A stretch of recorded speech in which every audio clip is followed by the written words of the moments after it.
The past few nights have been rough, although maybe not as rough as a night I heard that little girl crying.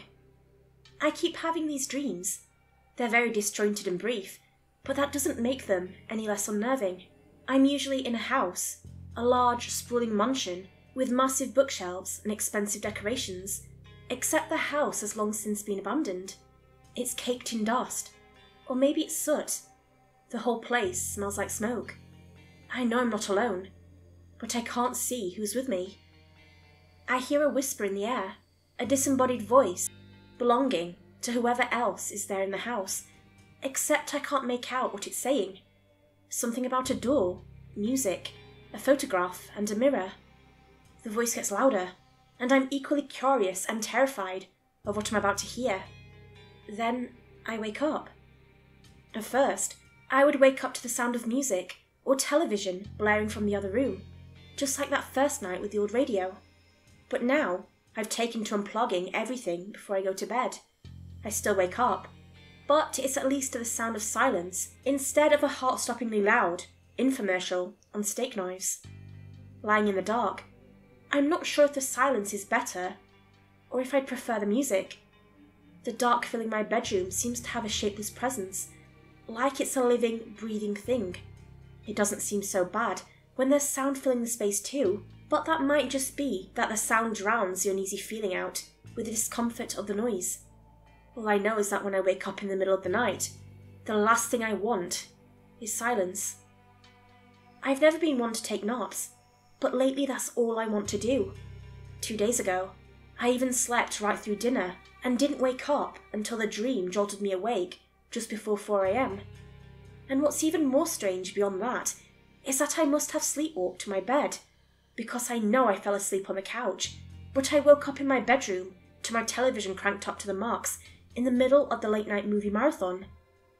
Last night was the worst though. I awoke just after midnight with a bladder about ready to burst. My fault for trying to drink myself to sleep.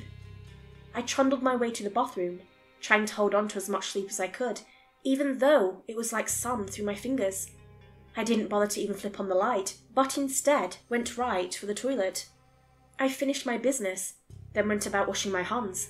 As I looked up into the mirror that hangs just above the bathroom sink, I saw something that made me scream aloud and throw the light on faster than I would have thought possible. Only the light didn't turn on. I didn't bother to try it again, but instead leapt out of the bathroom and into the hallway, where another light switch hung on the wall. I flipped the switch, and the light flooded the hole. The bathroom stayed dark for a moment, as if the darkness had fled there before being chased out. Then the light that hadn't been working a moment before flickered on. I stood there panting, my pulse racing through my chest. Spiders seemed to crawl up my spine, over my shoulders, and into my hair as the image seared itself into my brain. I hadn't been alone in the bathroom. The face behind me in the dark as I washed my hands had confirmed that, as clearly as if I'd had a conversation with her. The woman stood behind me, taller than me by at least a foot, hovering over my body like a predator, watching its next meal. Her face was mostly covered by the black hair that hung before it in thick, greasy ropes, but I didn't care to see more than the pale skin and taut grimace that lay in wait behind her hair. I tried to wash the image away, tried to convince myself that I'd been so asleep that I'd imagined it, but the fear I felt was more real than anything I'd ever known, and I knew whatever I'd seen had been there, even if just for a moment. I swallowed away the cotton that had grown in my mouth, tasting the bitter metallic flavour of the fear that pulsed through me, and took a deep breath.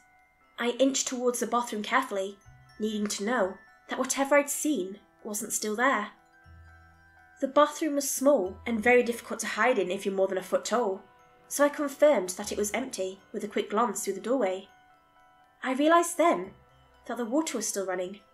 I desperately wanted to let it go, to let it sit and run all night until the sun rose and brought logic and reason with it, but I knew I couldn't. The light could be left on, but I couldn't leave a faucet running all night. Cautiously, I moved towards the bathroom door, doing everything I could to avoid looking at the mirror. Then, in one quick movement, I pinched my eyes shut, reached in for the faucet knob, and gave it a fast twist. The water shut off, And I had avoided the mirror. I went through the rest of the house and turned the lights on, thankful that, if nothing else, I didn't have a basement to go down in. That would have been too much. I noticed with a chill as I turned the kitchen light on that something had changed. My picture, the baby picture that had fallen out of the album and had also appeared on my nightstand, was now hanging by a magnet on the refrigerator. What unnerved me even more was that it was hanging on the bottom half of the fridge, exactly where a child would have placed it. I took the picture from the fridge with more force than I'd expected, sending the magnet skittering across the linoleum, and marched back to my bedroom. The fear and confusion I'd felt just minutes before had abruptly become frustration and anger. I was exhausted, but I couldn't sleep for more than a few hours a night because I kept hearing things and having awful dreams. Maybe this is all in my head. It has to be, right? I remember reading a college paper about sleep deprivation and how people begin to hallucinate if they're unable to reach REM sleep for an extended period of time. Maybe this is what that was. Just a hallucination I'd had in the bathroom while my brain desperately yearned for sleep. Maybe I'd been sleepwalking and turning on the radio and the television and moving things around my house.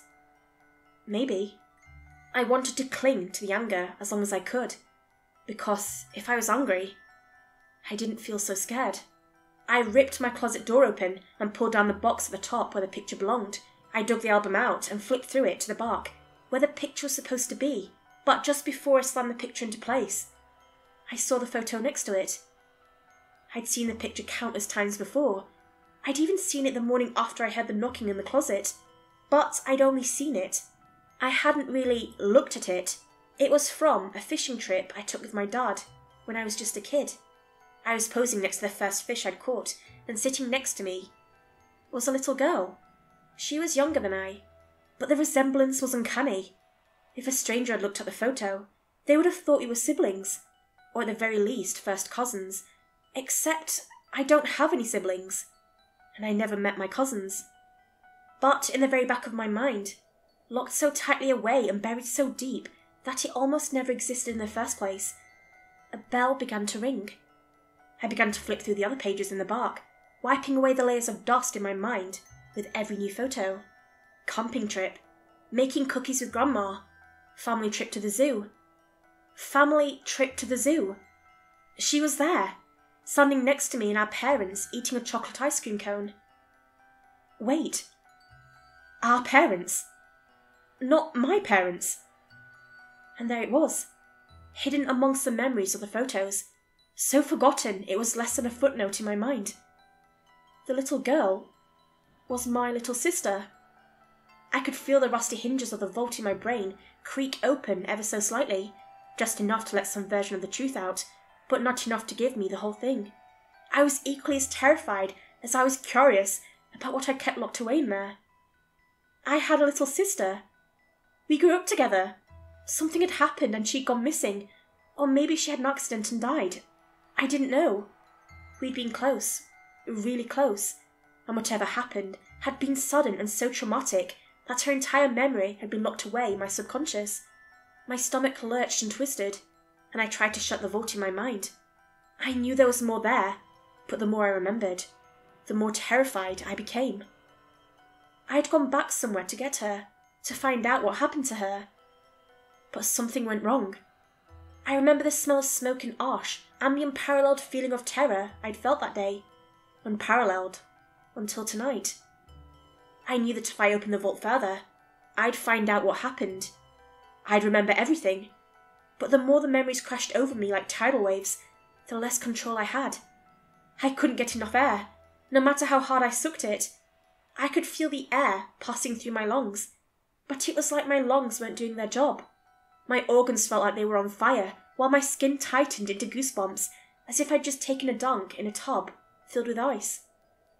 The world began to grow dark, and I heaved for breath even harder, because I didn't want to be in the dark, because she lives in the dark.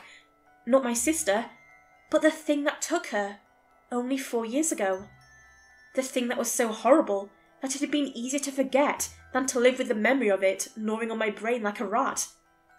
And as my mind spun faster and faster, the room began to do the same, and soon I was diving headfirst into a pool of panic and everything went black.